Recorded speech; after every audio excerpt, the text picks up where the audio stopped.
durante meses el hombre más buscado por las fuerzas de seguridad. Un depredador humano que pedía a sus víctimas que se arrodillaran antes de dispararlas. Alfredo Galán pudo haberse convertido en el mayor asesino en serie de la historia de España. En la dinámica de su comportamiento delictivo pudo influir el calificativo del asesino de la Baraja. Los medios de comunicación son un elemento esencial de la sociedad. Creo que se debería prohibir que mientras un procedimiento esté tanto secreto de sumario como subiúdice, que se hablara de él.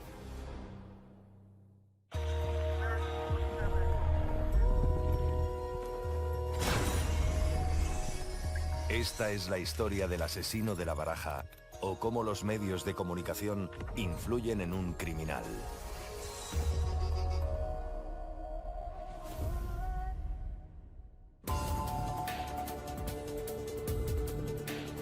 Madrid, 2003.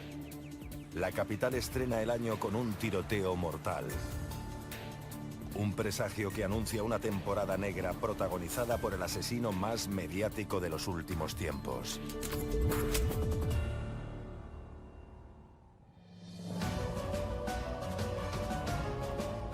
Y hablamos ya de nuestro país con una noticia triste. La muerte de Juan Francisco Ledesma, el portero de la calle Alonso Cano, tuvo un único testigo, su propio hijo, un niño de 2 años y medio. El momento en que yo entré le dije, cariño, ¿qué ha pasado aquí? El niño lo único que acertó a decirme es mi padre se cayó y no quiere levantarse, se cayó y no quiere levantarse. El niño siempre ha hablado de un solo agresor.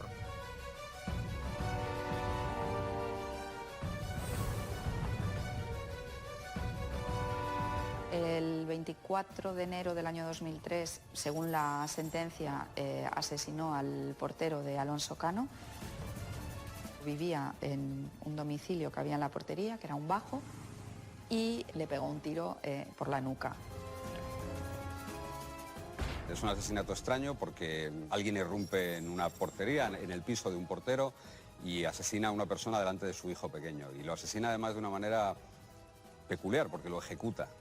Durante mucho tiempo esa investigación no dio más de sí realmente, porque no había nada en la vida de ese hombre que hiciese pensar en poder ser víctima de un crimen y más de esas características.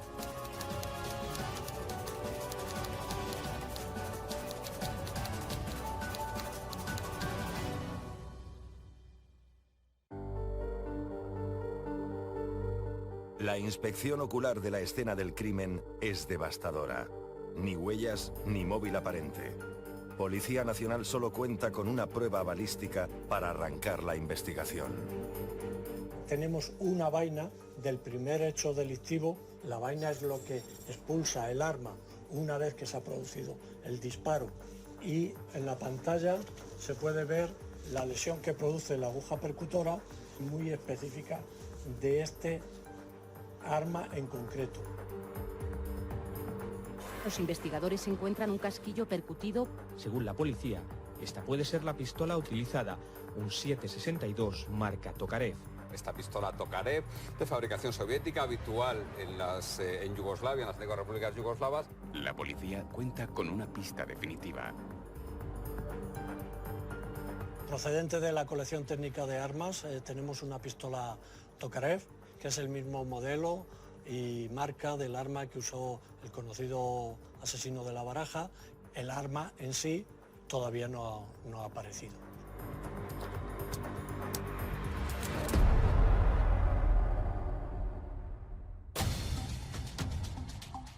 ...12 días después del crimen de Alonso Cano, con la investigación apenas iniciada, Policía Nacional encuentra otro cuerpo sin vida a las afueras de Madrid.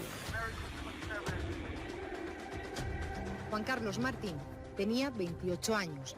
Lo mataron cuando esperaba el autobús en el barrio madrileño de la Alameda de Osuna. Desde entonces, su padre retiene un amargo recuerdo. Es que coge ahora mismo a este tío, es que lo mato. Es que me lo pone ahora mismo por delante y lo mato. Junto al cadáver se encontró un as de copas. Salta la noticia de que hay un cadáver. Juan Carlos Martín estaba esperando el autobús de madrugada y alguien le ejecuta. Nadie relacionó aquella ejecución con la de la calle Alonso Cano, absolutamente nadie. Era un chico que trabajaba en Barajas y se encontró al lado de la víctima, del cadáver, una carta de una baraja. El hecho de que aparezca un as de copas Durante un tiempo pensamos que, bueno, sin más era una casualidad, que no lo llevaba el asesino, sino que cuando el asesino vio la repercusión que había tenido aquel as de copas, dijo, pues a lo mejor es una buena idea convertirme en un asesino mediático. El asesino del naipe. A los pies de su víctima, un as de copas. El asesino de la baraja. El asesino de la baraja. Los medios apodan al criminal y en las calles se respira inquietud. No se descarta que el naipe sea la firma del asesino. Mientras, los agentes investigan este crimen aparentemente aislado, sin testigos y sin la vaina percutida. El problema que tuvimos desde el punto de vista de balística forense es que no en todos los lugares de los hechos se habían recuperado vainas. Hubo lugares en los que únicamente pudimos recuperar fragmentos de balas.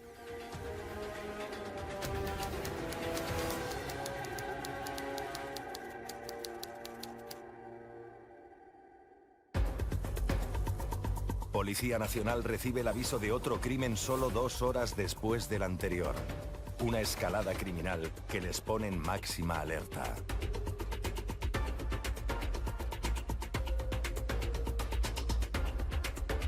Los vecinos de la madrileña localidad de Alcalá de Henares amanecen hoy conmocionados por un terrible asesinato. 2 víctimas mortales. Una vecina del barrio de 54 años que entró en el bar para llamar por teléfono. Murió en el acto al recibir un disparo en el ojo derecho. El otro fallecido, de 17 años, también recibió un disparo en la cabeza. La única superviviente es su madre. No paraba de disparar porque yo oía muchas detonaciones, ¿no? Y cuando me iba arrastrando hacia el almacén, que ya casi había conseguido llegar a la cocina, me disparó por la espalda, sentí un golpe muy fuerte, y me tiré al suelo y me encogí. Me quedé quieta sin moverme para que él pensara que me había matado. Teresa en ese momento estaba detrás del mostrador y sobrevivió, pero vio cómo asesinaban a su hijo delante de ella.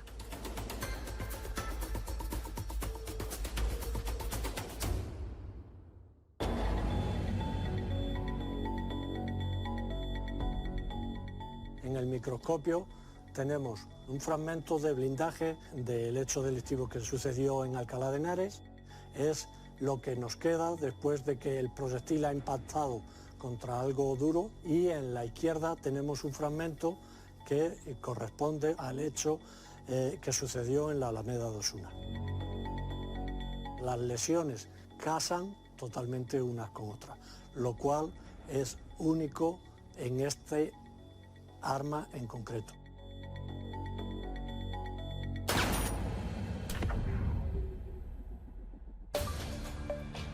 El peso de la investigación recae definitivamente en la pistola Tokarev. En paralelo, se trabaja con el testimonio de la superviviente. Teresa fue un testigo fundamental porque ella le había descrito con unos tatuajes que ella había visto que llevaba el asesino de su hijo y la persona que la disparó, que le tuvo cerca, porque le tuvo cerca, le pudo ver perfectamente. Fue un testigo fundamental. Posteriormente fue detenido y estuvo un tiempo preso.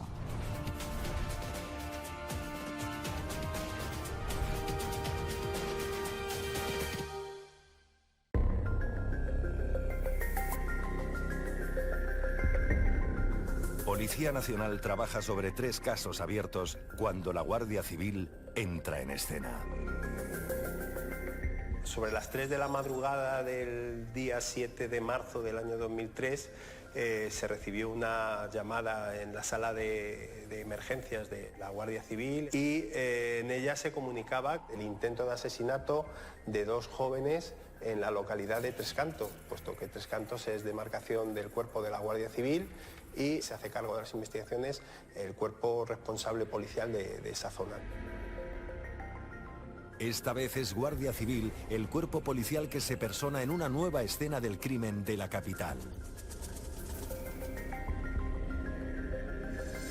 Eduardo Sala, un ecuatoriano de 28 años. Se despedía de su novia en este rincón de Tres Cantos, en la provincia de Madrid. Un desconocido se acercaba a ellos y, sin mediar palabra, le disparaba al joven en la cabeza. La Guardia Civil carece aún de 2 datos fundamentales para resolver este suceso. Aún no han encontrado la bala y tampoco tienen un móvil.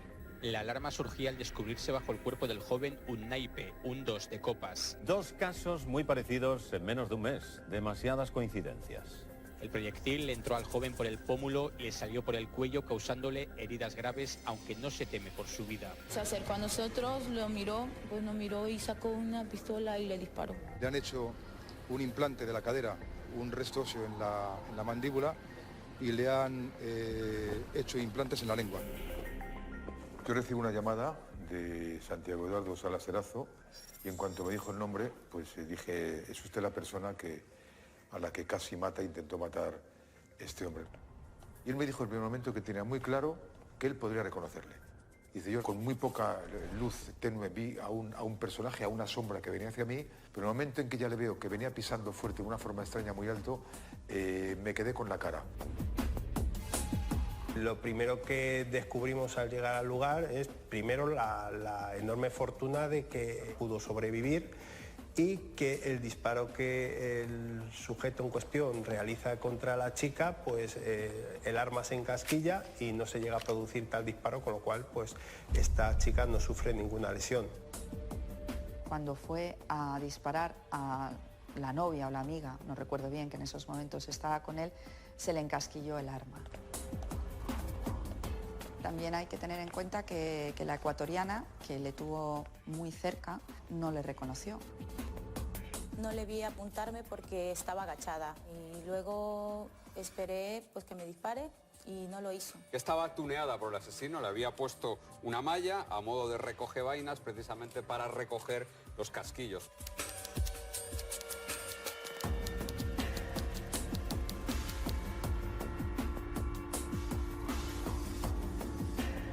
Otra cosa que nos llama la atención es que en el lugar de los hechos no encontramos ningún casquillo, dado que la víctima, un ciudadano ecuatoriano, presentaba un orificio de entrada y salida. Hicimos una minuciosa inspección ocular y finalmente, como en una zona de tierra, que había algo de ornamentación con vegetación, conseguimos encontrar el proyectil.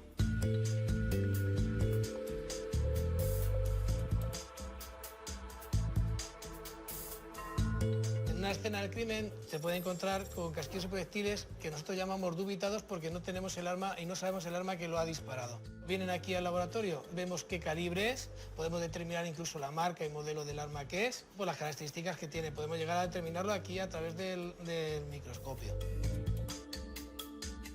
Ese proyectil se correspondía con una munición muy rara en España, un 7,62x25, ¿no? Y nos pudieron informar que era muy probable que ese proyectil hubiera sido disparado por un arma de la marca Tokarev, modelo T-33 o T-30. Y nuestro servicio de criminalística logró determinar que ese proyectil se correspondía con otros hechos acaecidos en Madrid, que se habían producido en demarcación del Cuerpo Nacional de Policía.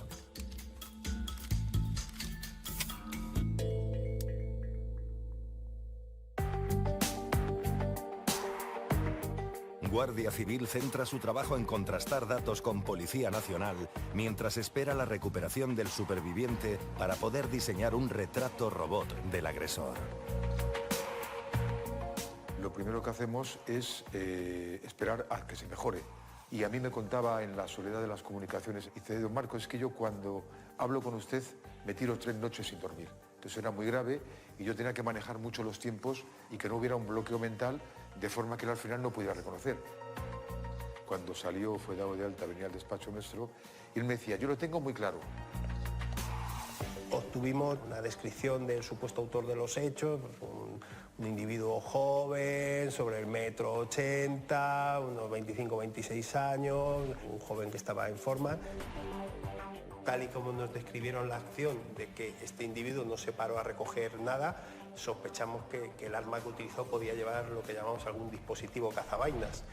Utilizaba una bolsa de ajos que había puesto con cinta americana a la pistola, que al ser una Tokarev, bueno, pues los cartuchos percutidos salían por detrás.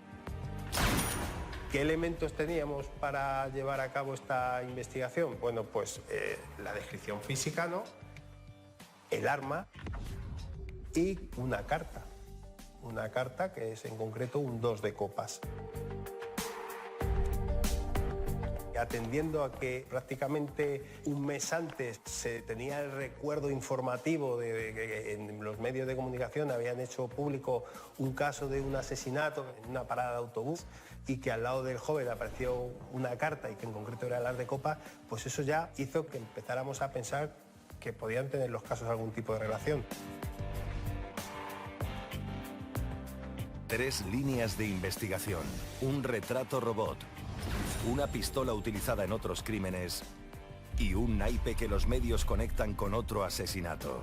Las fuerzas del orden activan todos sus protocolos de actuación.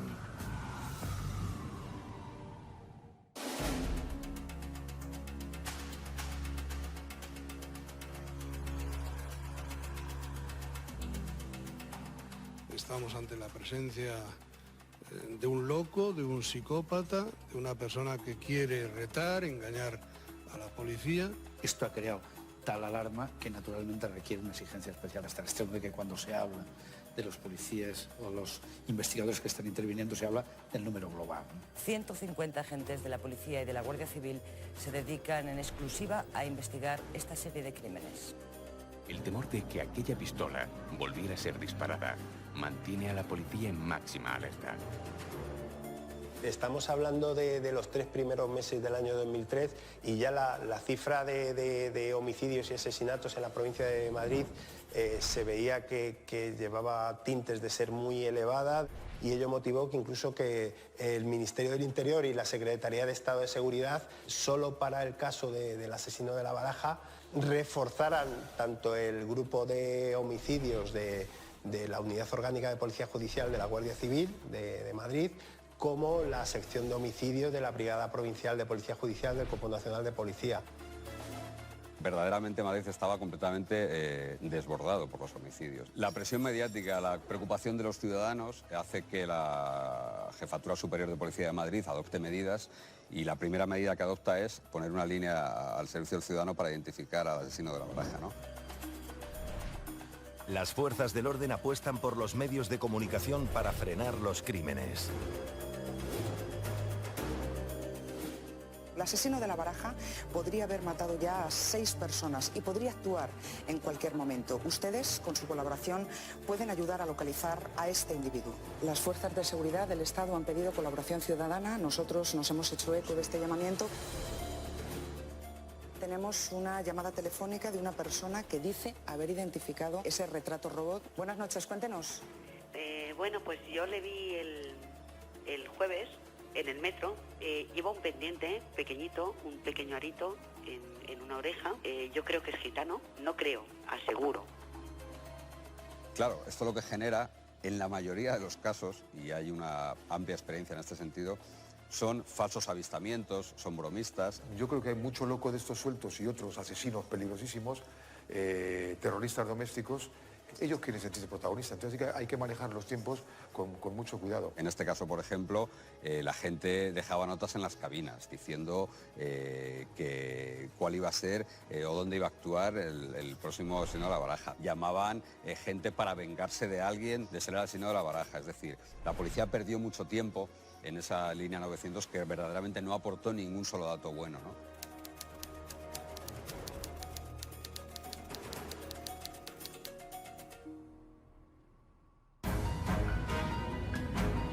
La iniciativa del Grupo Mixto de Trabajo no da resultados positivos. La sensación de inseguridad resquebraja Madrid. Cuando este equipo conjunto de investigación entre Guardia Civil y Policía nos encontrábamos desarrollando las distintas líneas de investigación trazadas, nos encontramos ya en fecha 18 de marzo del año 2003, cuando aproximadamente sobre las 20:45 horas se tiene conocimiento de que en un camino de tierra que parte de la estación de cercanías de la localidad madrileña de Arganda del Rey, pues que había tenido lugar un doble asesinato.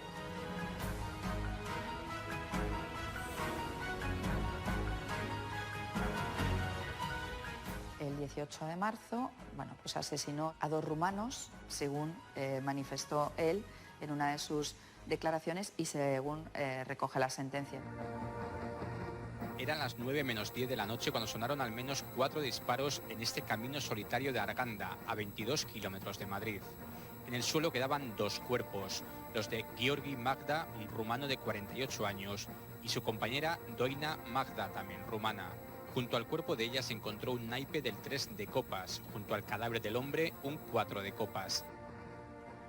Al lado de cada cuerpo se encuentra una carta, el 3 de copas y el 4 de copas, y él se encontraba fallecido, había recibido un impacto de bala en la cabeza, y ella se encontraba muy grave, por lo tanto es trasladada a un centro hospitalario, si bien por la gravedad de las heridas fallece 2 días más tarde.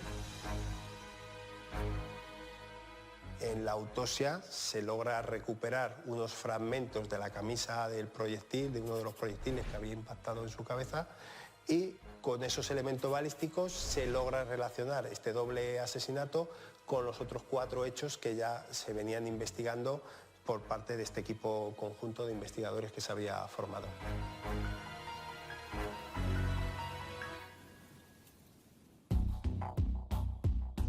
Los elementos balísticos fueron fundamentales en la investigación. Señalaban que era la misma pistola la que lo había disparado. No la misma marca, sino esa pistola en concreto.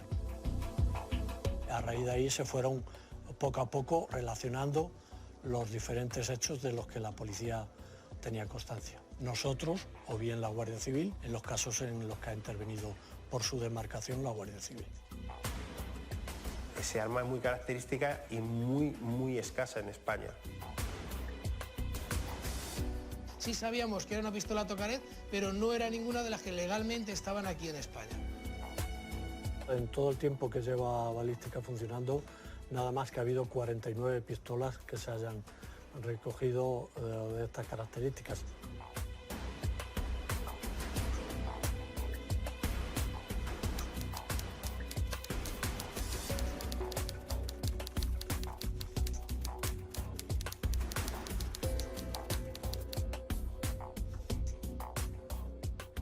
El rastro de la pistola Tokarev se pierde en el mercado negro. El equipo de investigación se hace la misma pregunta una y otra vez.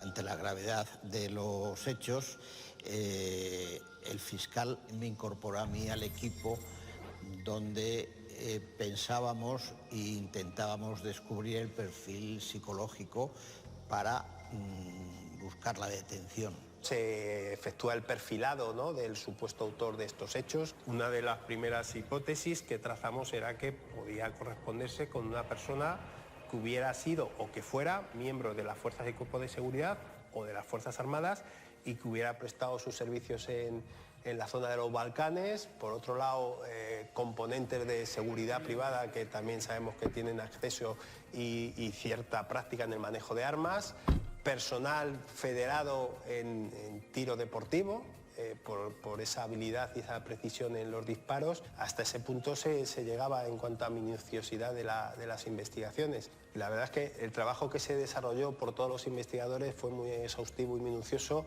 pero por mucho personal que desplegamos para la investigación, patrullaje y presencia policial en las calles de nuestras ciudades más importantes, a nadie se le escapa que no podemos estar las 24 horas en todos los sitios.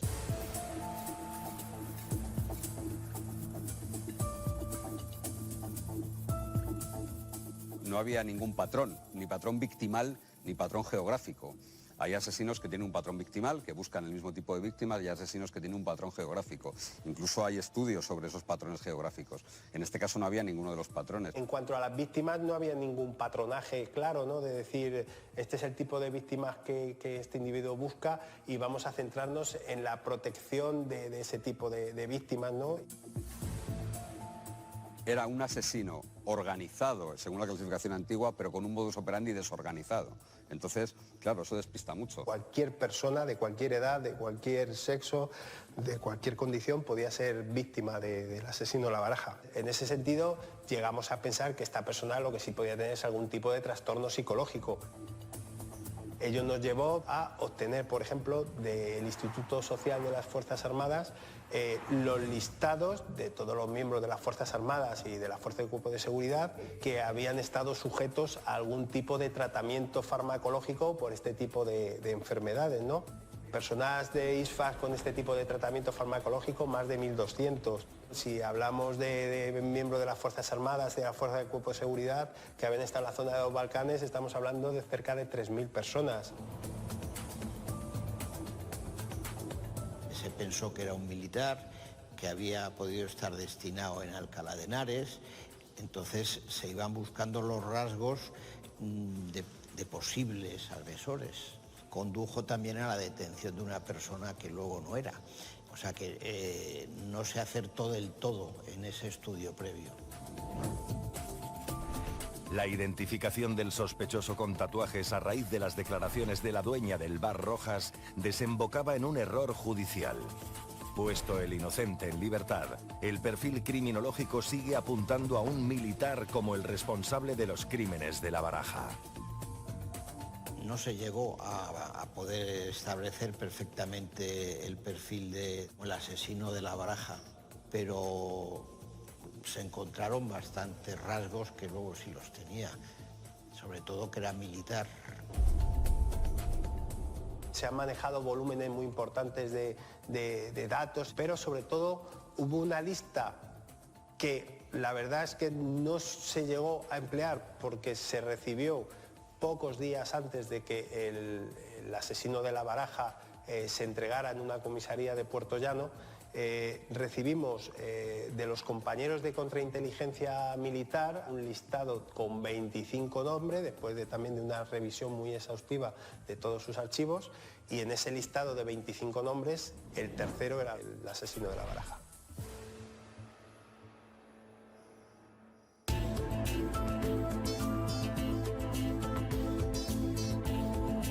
Se busca un hombre con problemas psicológicos, que asesina aleatoriamente, militar y con tiro certero.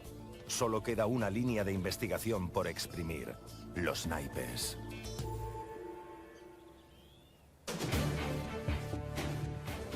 Las famosas cartas que aparecían al lado de los cuerpos, ni en el bar de Alcalá de Henares ni en la portería de Alonso Cano aparece ningún tipo de carta.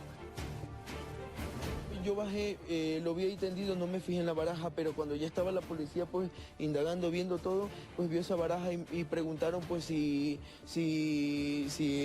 alguien jugaba, alguien había estado jugando con naipes, con cartas y todo. Le dije que no, que yo sepa no. Primero, el as de copas es de una baraja de cartas distinta a las otras tres cartas, al 2, 3 y 4 de copas que posteriormente aparecen.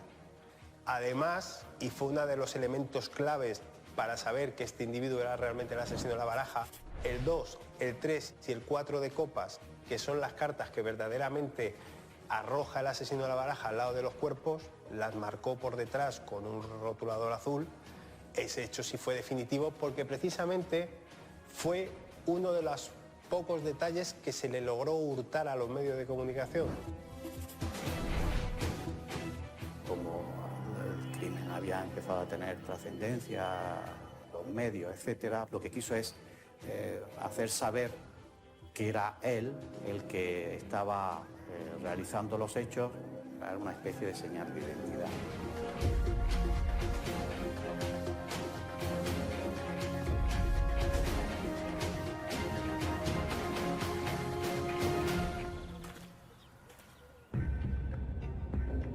El cerco se cierra. Las fuerzas del orden le pisan los talones, pero el asesino que ejecuta a cara descubierta, el criminal en la sombra, da un vuelco a los acontecimientos. ¿Por qué dejó de matar? Porque se aburría, porque tenía miedo a ser detenido y porque se entregó.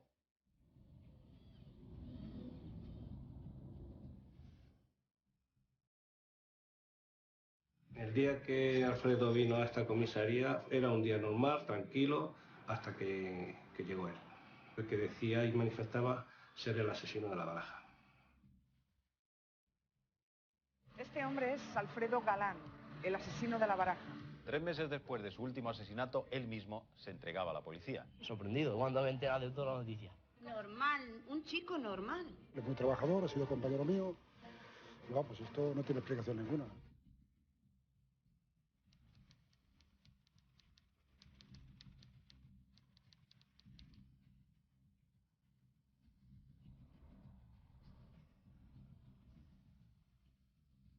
Alfredo vino voluntario y sabía en todo momento lo que hacía. Yo recibí a Alfredo, dijo que estaba cansado de que la policía no encontrara al asesino de La Baraja y se entregó por eso, porque veía que había una ineficacia. Alfredo Galán, cuando se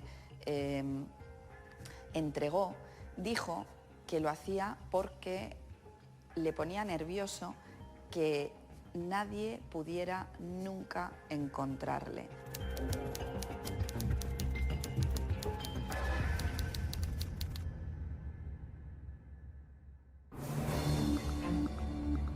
Puertollano se convierte en el escenario de la confesión, una fase crucial en la que los agentes no pueden permitirse más errores. Él se entregó solo, pero su hermano llegó en el momento que lo subíamos para arriba, para ver que no había unas coacciones o algo por nuestra parte. Cuando se entrega en la comisaría de la policía de Puertollano, este individuo va bajo el influjo de las bebidas alcohólicas, a un cierto grado de embriaguez, y al principio, bueno, pues no se le podía dar una total credibilidad. Cuando yo lo pasé a la sala, le pregunté, digo, ¿en qué te basas en que eres el asesino de La Baraja? Dame un detalle. Y entonces me dijo, en las cartas que yo dejé hay un punto de rotulador, y me dijo también que eso lo sabían los investigadores de Madrid y que era el único detalle que no había salido en televisión. Así me lo dijo. Ahí en principio ya tengo que creerle, porque ese dato no lo sabe nadie. Y se me pusieron los pelos de punta. La marca azul, el filtro de la policía a los medios de comunicación, supone un éxito rotundo. El interrogatorio no ha hecho más que empezar.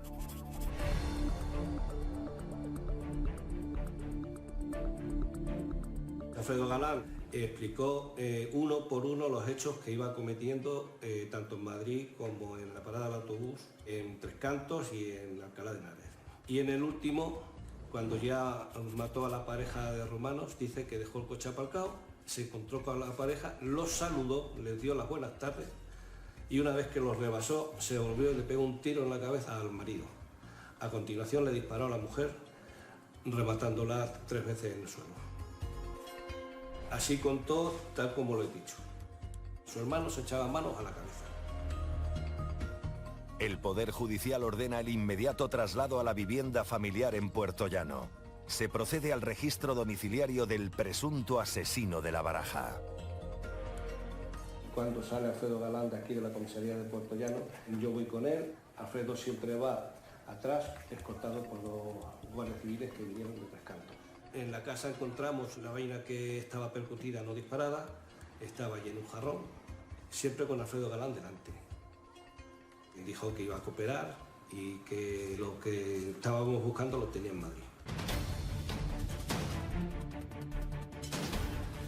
Van a ver cómo salía Alfredo Galán de la comisaría de Puertollano en Ciudad Real. Este es el momento en el que el asesino de La Baraja es trasladado a Madrid en medio de un impresionante dispositivo de seguridad, como al peor de los psicópatas, como si de Aníbal Lecter se tratara. Esta noche, Alfredo Galán, de 26 años, ha asistido al registro policial de su segundo domicilio, situado en un municipio madrileño. Su actitud siempre ha sido la misma, fría, serena y sin ninguna muestra de arrepentimiento. Alfredo Galán decía la verdad. Guardaba en su casa de Alcalá de Henares el rotulador azul de la marca Carioca que usó para firmar las cartas. La regla del juego que inventó para la policía y los medios de comunicación. Él explicó muy bien cómo ponía un punto azul en el reverso de estos naipes para hacer saber a los investigadores que se trataba de la misma persona y que era la señal que decía que era él y no otro el que ejecutaba la acción.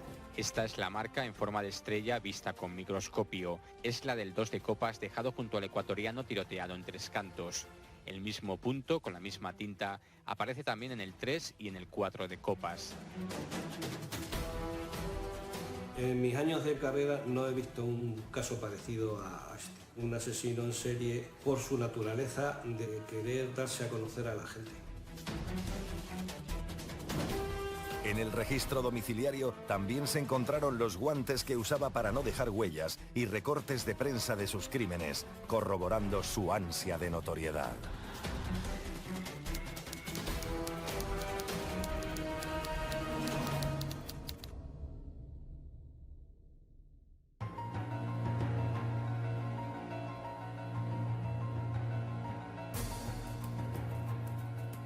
Me llamaron un día que estaba de guardia de detenidos en el turno de oficio y me dicen que tengo que acudir a la Policía Judicial, al grupo de homicidios de la Policía Nacional de Federico Rubio y Gali porque pues habían detenido a una persona por homicidio. Es lo único que supe. Me dirigí y estaba esperándome uno de los policías en la entrada en el hall y me dijo que habían detenido al asesino de La Baraja.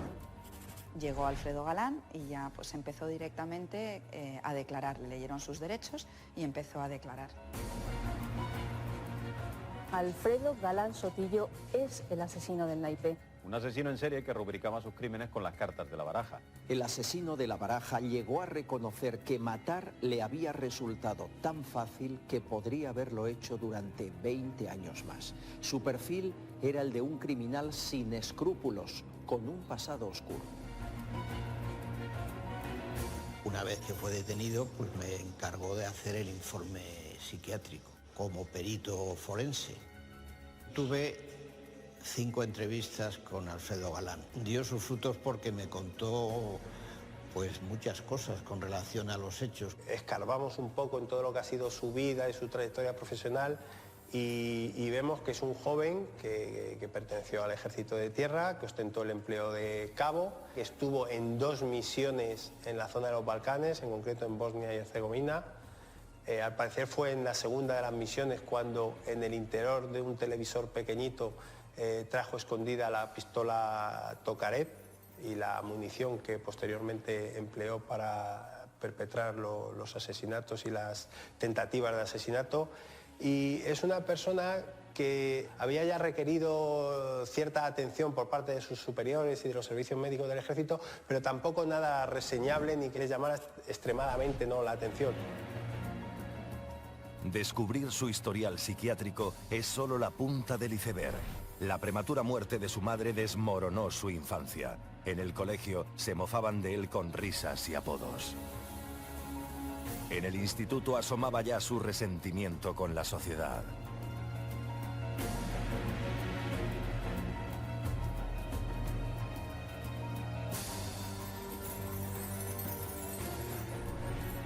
Los años pasan y se presenta los exámenes de acceso a la Guardia Civil. Parece imposible que superara el test psicológico, aunque finalmente no fue aceptado en el cuerpo por suspender las pruebas físicas. Ya en el ejército, donde sí logró ingresar, algunos compañeros del cuartel El Goloso hacen hincapié en su temprana afición al alcohol. Yo todo ello lo pongo en relación a algo que no sé, que es las vivencias que tuvo en Bosnia, donde la muerte, donde los disparos, pues todo tiene una relatividad distinta. Y todo aquello dio origen a conductas violentas por su parte. ¡Feliz! ¡Feliz año! ¡Feliz año, señores! Estamos en el 2003 ya. El perfil violento de Alfredo Galán da la cara al regresar de su segunda misión en Bosnia. Las navidades en familia son perturbadas por su actitud temeraria, jugando con una pistola Voltro ante el rostro asustado de su hermano.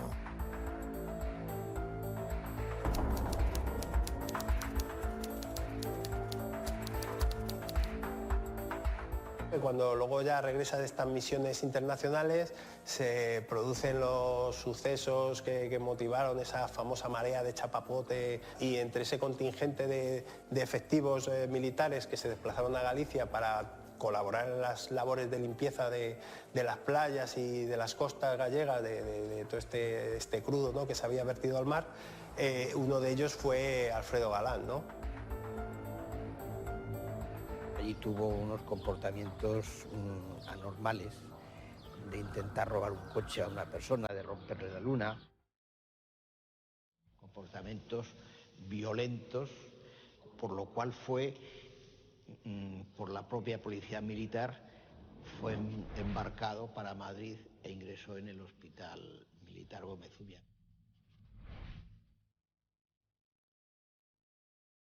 Los psiquiatras del Hospital Militar constatan su inestabilidad y desaconsejan el alta voluntaria solicitada por Alfredo Galán, que desoye las recomendaciones médicas.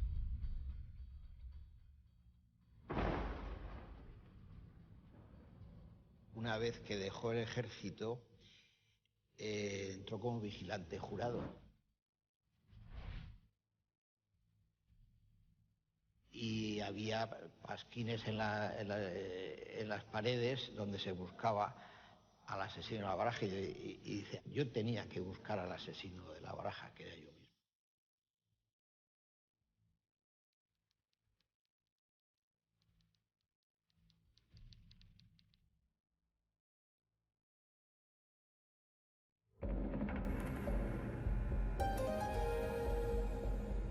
Tuve 4 entrevistas de larga duración, durante las cuales intenté aclarar lo más posible su estado de salud mental y la motivación de por qué había cometido esos hechos.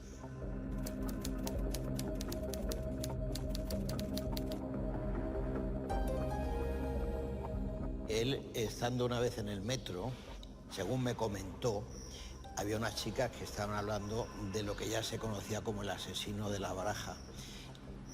Y él dice, qué fácil es pasar desapercibido y no saben que le tienen a su lado. Eso me lo ha contado a mí personalmente. Que no le producía ningún sentimiento, que no tuvo conmoción, que no se asustaba. Todos podemos ser el asesino. No sabes con quién vas en el vagón.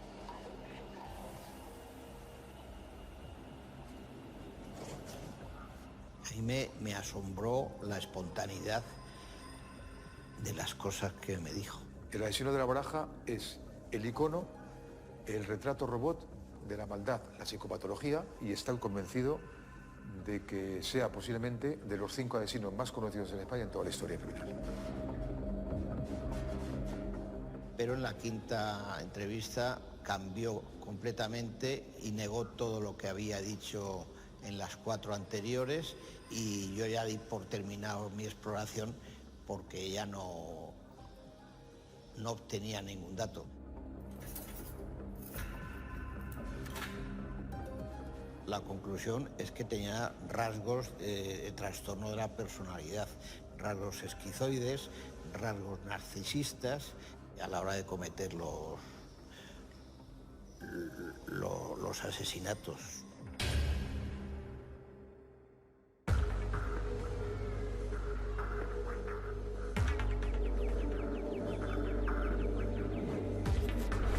Mientras los medios se hacen eco de la personalidad de Alfredo Galán, da comienzo el juicio al asesino de la Baraja. Llega el momento cumbre. Yo recuerdo cuando entró Santiago, con todas las garantías, con la abogada de oficio, que por cierto lo hizo muy bien en el juicio, y nada más entrar, dijo, ese es. Yo le pregunté, ¿por qué? Dice, por la forma de andar. Dijo, el mismo que vi allí y el mismo que me pegó el tiro. Viene la persona caminando. Yo la veo como camina desde los 15 metros, como se me viene aproximando. Agacho la cabeza y luego de eso siento el retumbar en mi cabeza y quedo así como una explosión dentro de mi cabeza. ¿Y llegó a verle la cara? Perfectamente. Siempre yo le dije eso a la Guardia Civil, esa cara nunca se me olvida y hasta ahora la tengo presente. Cuando una persona dispara a otra, la víctima nunca se fija en la cara, sino que se fija en la boca del disparo, porque está pendiente de que salga o no salga el proyectil, ¿no? Pero en este caso él no pudo ver la pistola porque le llevaba detrás Alfredo y le vio la cara precisamente. En ese momento fue cuando le disparó y le destrozó toda la mandíbula.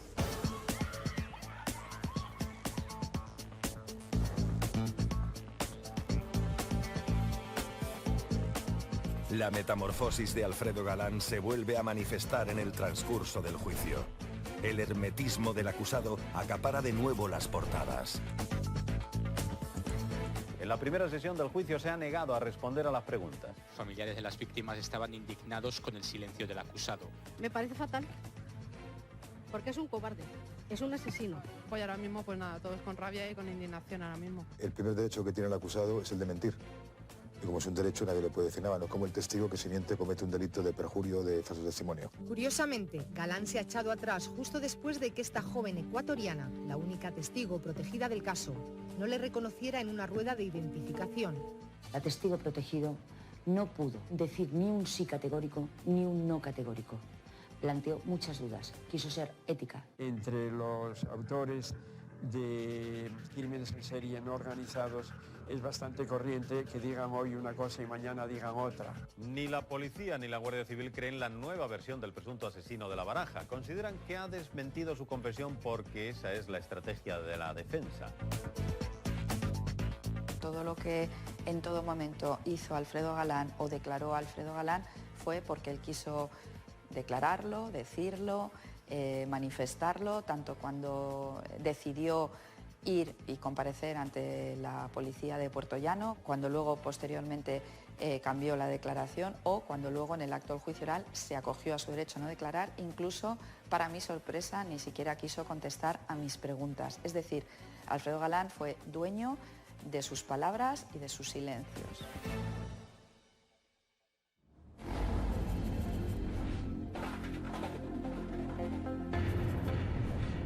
El juez dictamina que Alfredo Galán es el asesino de La Baraja. En la sentencia se recoge su manifiesto desprecio a la vida, tasado en una pena de 25 años. A una persona que la condenan por 10 asesinatos puede cumplir la misma pena que una persona que ha cometido 2 asesinatos. ¿Por qué? Porque existe además una regla en el Código Penal que si tienes varias penas nunca vas a poder cumplir o nunca vas a tener que cumplir más del triple de la mayor. Por eso hay mucha gente que dice que ciertos delitos al final luego salen gratis.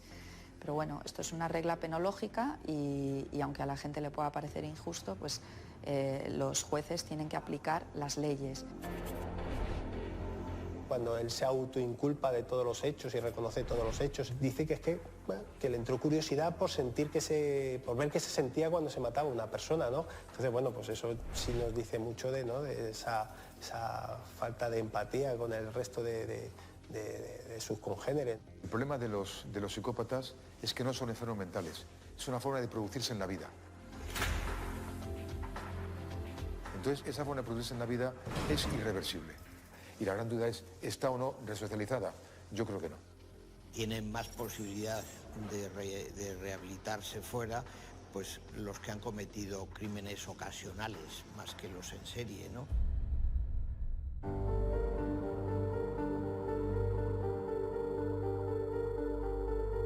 Que yo sepa, no ha pedido el tercer grado. Creo que será difícil, pues porque ha sido un tema muy mediático y muchas veces la alarma social que utilizan los propios jueces para denegar pues un permiso de salida, un tercer grado, incluso una libertad provisional, no es tal. Es según pues, el tratamiento mediático que se le haya dado a un procedimiento. Esto no es un asesino normal, es un anillo peligrosísimo, prácticamente igual que los grandes asesinatos de América o del descuartizador de Boston, etc. Es alguien con un altísimo concepto de sí mismo, es alguien muy narcisista, es alguien muy egocéntrico, que al fin y al cabo sus crímenes le dan un lugar en la historia y le dan un lugar en el mundo. Alguien que verdaderamente tenía una vida absolutamente gris, que había fracasado en todos los proyectos que había tenido, intentó ser guardia civil, intentó ser militar y tuvo problemas, es decir, tenía una vida anodina completamente, le encuentra su lugar, encuentra su sitio en las páginas de los periódicos, en los espacios de televisión.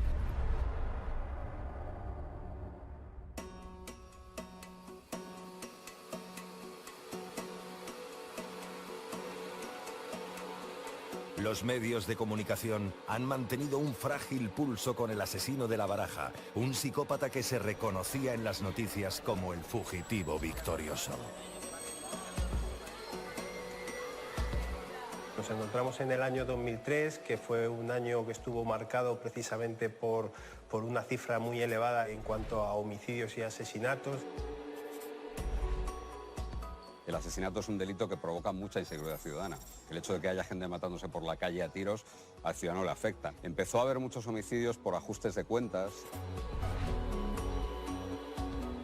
Crímenes como el de Noelia Domingo, que es el crimen de un loco, de una loca en este caso, de alguien que se lía a puñaladas en un hospital atestado de gente, ¿no? Y luego hay un crimen terrible, que es el crimen de Sandra Palo, contra una persona especialmente vulnerable, con una crueldad terrible, con una crueldad tremenda, y provoca una sensación en el ciudadano de mucho miedo. Fue un año muy complejo por la saturación de trabajo y sobre todo porque la alarma social que provocaba era, pues la verdad es que muy elevada. Y en ese contexto, en el mes de enero del año 2003, empieza a matar a Alfredo Galán.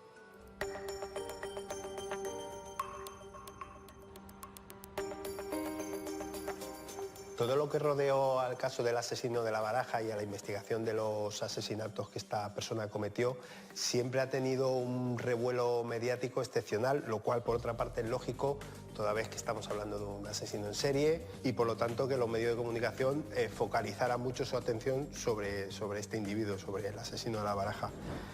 Tanto es así que realmente al asesino de La Baraja lo crean los medios de comunicación. No en el sentido de que este individuo empieza a actuar por culpa de los medios de comunicación, porque no es así. Fue la prensa la que bautizó al asesino de La Baraja, ¿no? Se llamó Operación Naipe, policialmente se llamaba Operación Naipe, pero se llama Operación Naipe cuando se relacionan los crímenes, cuando se relaciona un crimen con otro. Mientras tanto eran temas aislados que nadie había vinculado y que nadie había ligado, ¿no? En cuanto se vinculan y Policía y Guardia Civil se ponen a trabajar conjuntamente, ya es Operación Naipe, pero ya hace tiempo que era el asesino de La Baraja, evidentemente.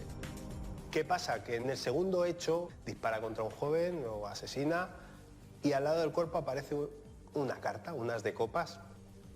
Enseguida los medios de comunicación ese detalle les llama la atención e incluso se baraja y se especula con que era una especie de seña de identidad, de firma, ¿no?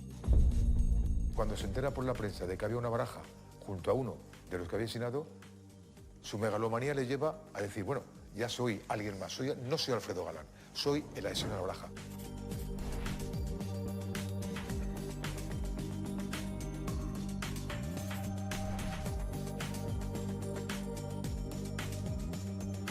La aparición de un naipe, el as de copas, junto al cadáver de una de sus víctimas fue circunstancial. La repercusión que tuvo en los medios de comunicación le llevaron a convertir las cartas de La Baraja en su firma. Para la prensa, aquel asesino de La Baraja, no cabe duda que era un personaje muy atractivo, no cabe duda de que era algo inédito que en España no habíamos conocido, un asesino con firma, emulando pues, al asesino del Zodíaco o a otros tantos criminales que ha habido con firma. Y una firma es algo jugosísimo para la prensa. Pero la inmediatez de la cobertura informativa hizo peligrar dos pruebas fundamentales: el reconocimiento fotográfico y el arma de los crímenes. Ya había salido en los medios de comunicación incluso unas imágenes del momento de la detención de Alfredo Galán y gracias a esas imágenes que salieron de Alfredo Galán en la televisión y en prensa, pude como defensa desacreditar los reconocimientos que hicieron los testigos, porque obviamente ya cuando sale el rostro de un detenido, pues ya queda desacreditado todo el reconocimiento fotográfico o de rueda de reconocimiento que pueda hacerse en un momento posterior. cuando la prensa empieza a informar sobre el asesino de La Baraja y sobre todo informa sobre el hecho que une los crímenes del asesino de La Baraja, que no es La Baraja, sino que es una pistola Tokarev del 762, claro, la prensa dice qué pistola es, evidentemente que dice qué pistola es porque era un dato fundamental para poder relacionar un crimen con otro. Él se deshace de esa pistola, o él dice que se deshace de esa pistola por esa razón.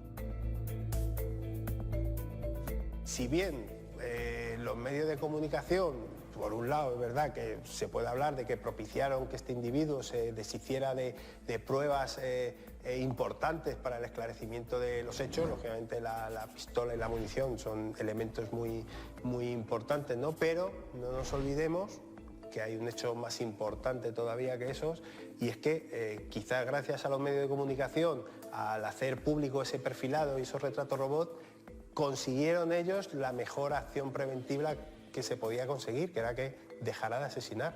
En el procedimiento de Alfredo Galán, insisto, en algún punto se hizo un flaco favor a la justicia y un gran favor a la defensa. ¿Supone una injerencia publicar datos durante una investigación? ¿Fueron los medios catalizadores de la decisión de entregarse? ¿Cuál es la sinergia ideal? Al final los medios de comunicación no tenemos más remedio que contar estas historias. Lo que hay que hacer es contarlas en la justa medida para no alimentar esos egos, porque yo siempre lo digo, los asesinos son gente muy vulgar, son gente como Alfredo Galán. Alfredo Galán es un perfecto ejemplo de lo que es un asesino. Los asesinos están lejos de ser Aníbal Lecter, el Aníbal Lecter que nos cuenta la película, ¿no? No son refinados, no saben cocinar bien, ni siquiera hígados de sus víctimas, no beben vino caro, son gente muy cutre, son gente tan vulgar y con vidas tan grises como Alfredo Galán.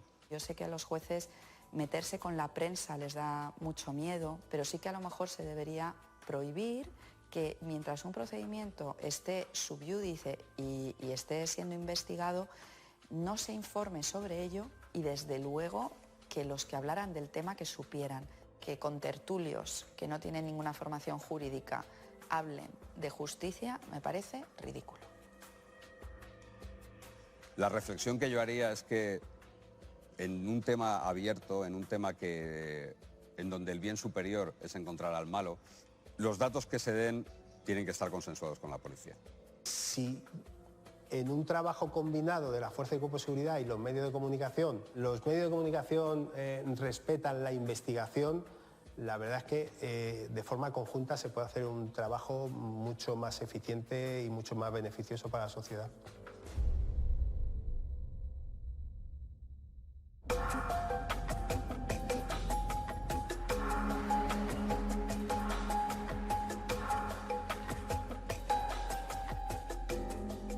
La información es una fuerza bruta, es justiciera. Cómo la tratemos modula el mundo. Puede ser su desazón o su sosiego. La decisión ya está tomada. Como escribió Gabriel García Márquez, creo que todavía no es demasiado tarde para construir la utopía.